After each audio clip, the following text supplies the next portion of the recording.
still Sunday 13th of November, still on Speyside, still on the Glens, but instead of Glen Grant, we'll try somebody else. We'll find a bloke called Keith and we'll try Glen Keith.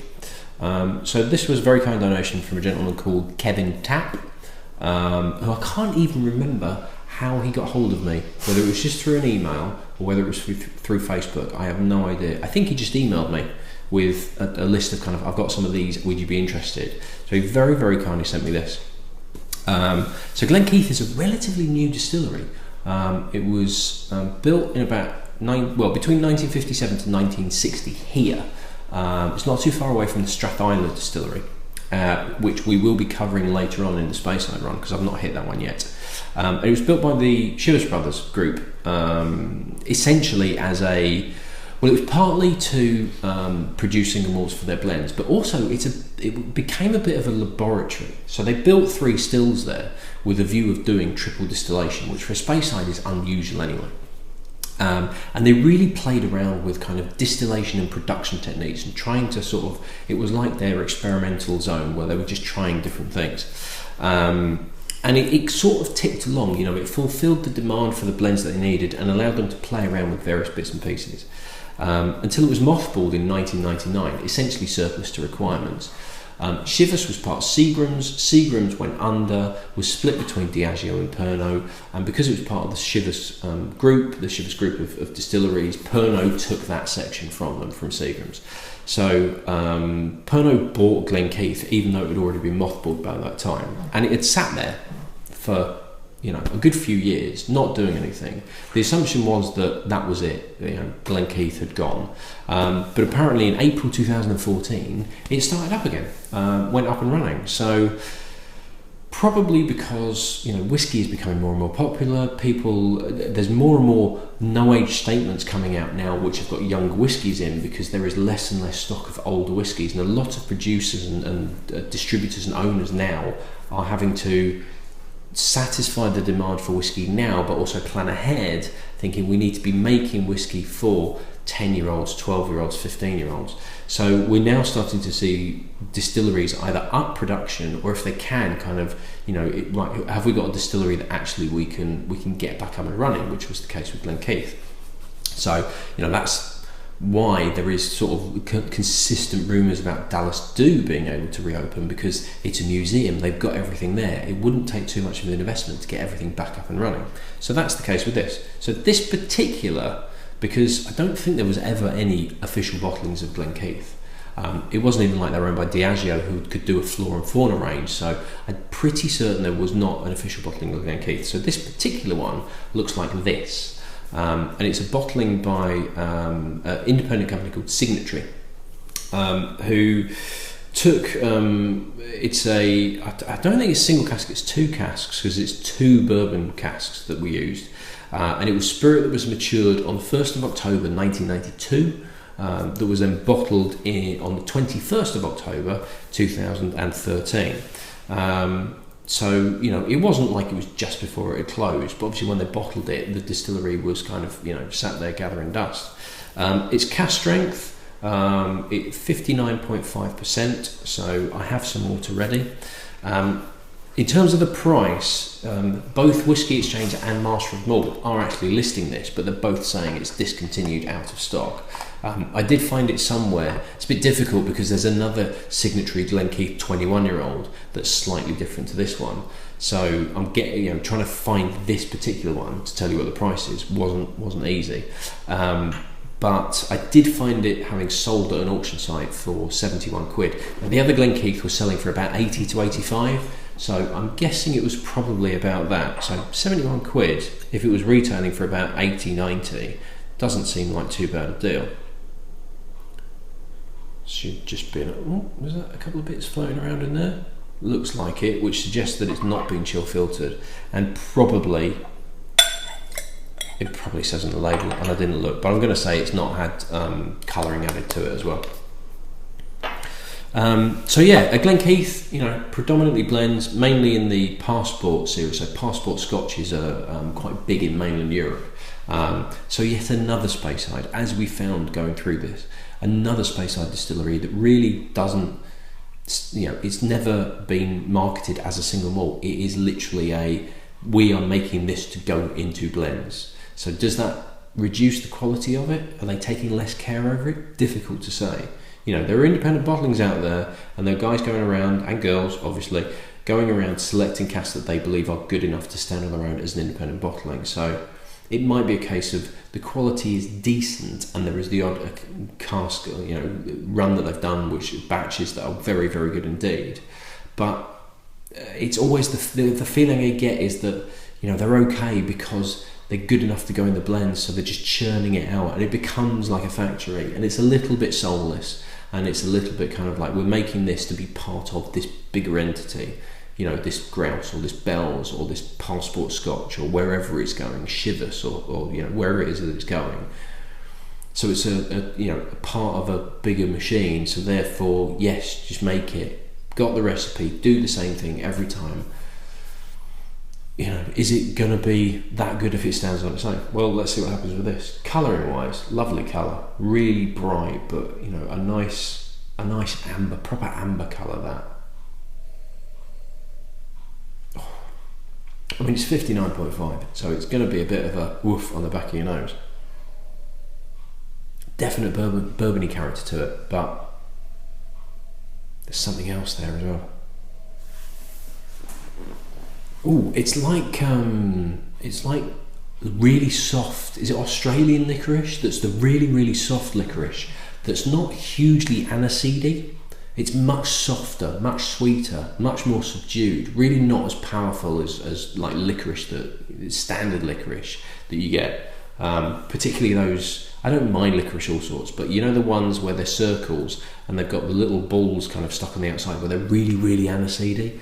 It's nowhere near that level. But there is a definite kind of soft Australian licorice, as well as the classic stewed dark fruits of a bourbon, that Christmas cakey character of bourbon casks. Right, I will try it without water, but on the nose, it really feels like it's probably going to need it. It might not. It might kind of hold its own.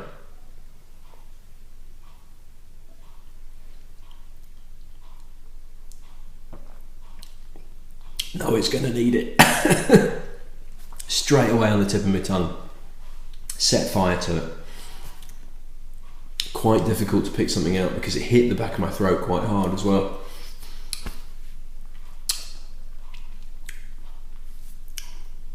There is definite bourbon influence on this.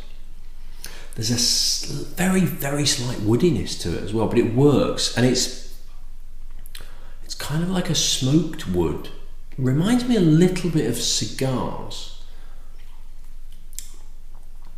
So it's like a very, very soft woody feel, kind of like as though you lit a match under some balsa wood, but it's not set the balsa wood on fire, but it's sort of making it smoke. It's kind of like that, and there's almost a smoked kippers feel to this as well.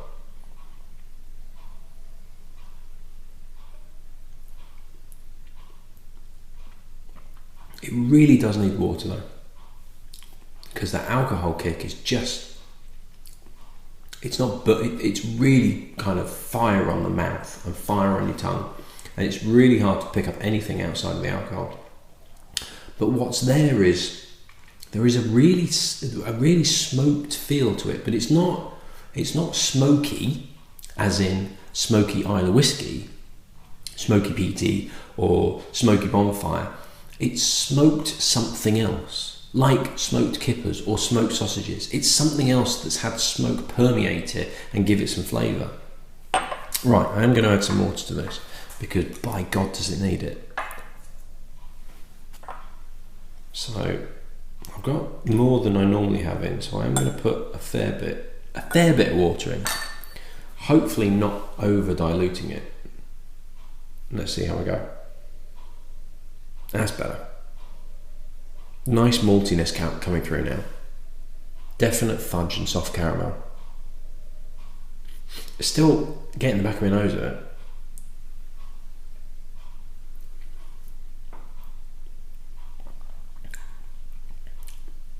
Still a bit of a kick to it, Jesus. I might have to put some more water in. And that smokiness is really tempered down now. This is really fudgy. And there's a real hint of lemon, but it's quite a sweet lemon. It's like a lemon curd in there as well, which shouldn't really work with fudge and caramel, but kind of does.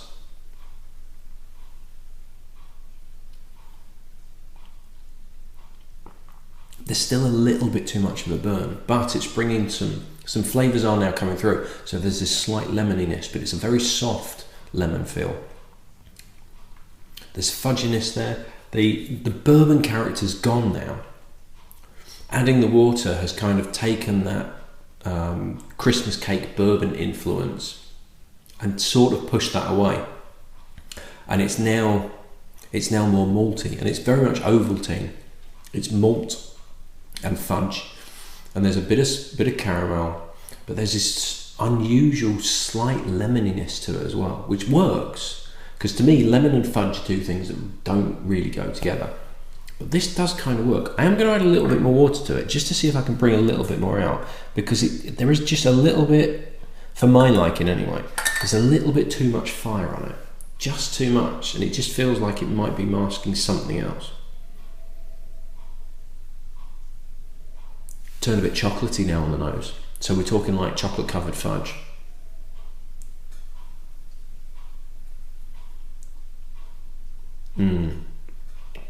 There we go.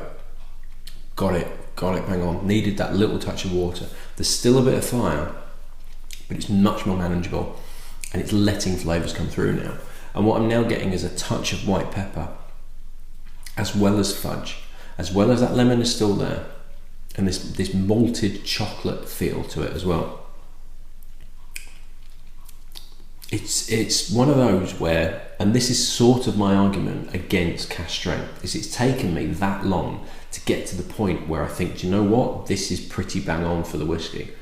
But it's taken me a few minutes buggering about with a syringe and adding drops and everything like that, and how am I going to guarantee if I had a bottle of this and I'd just done that with a glass full and I've got a full bottle next to me, how am I going to guarantee that the next time I pour it I'm going to get that same stage, because that's the whiskey that I want from it, not the bit beforehand where it was just too fiery and too alcoholic. I want to get to that stage, and I'd rather they'd have done that work for me. That's probably 43%, maybe 46%. I'd rather they'd have bottled it up at 46%, maybe knock the price down a little bit to offset the fact that you've got less whiskey in it. But then I know I'm going to get the whiskey that I want every single time I pour it, rather than having to get some water and a syringe and going, right, how many drops was it that I did to get to the point where I want it? I don't want to do that. I haven't got time. I've got better things to be doing in my life. That's kind of my issue with cask strength. I get people's arguments for cask strength. I like the fact that cask strengths are available.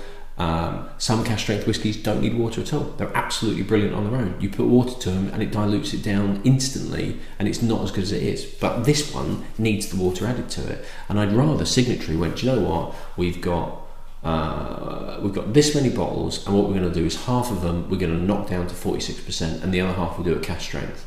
And then you can take your pick as to which one you want. Because I personally would go for the 46% and just know that whenever I pour it out, that's going to be the whiskey that I get. But for the people that like cask strength and like to experiment with it and like to play around with it, then they've got their version too.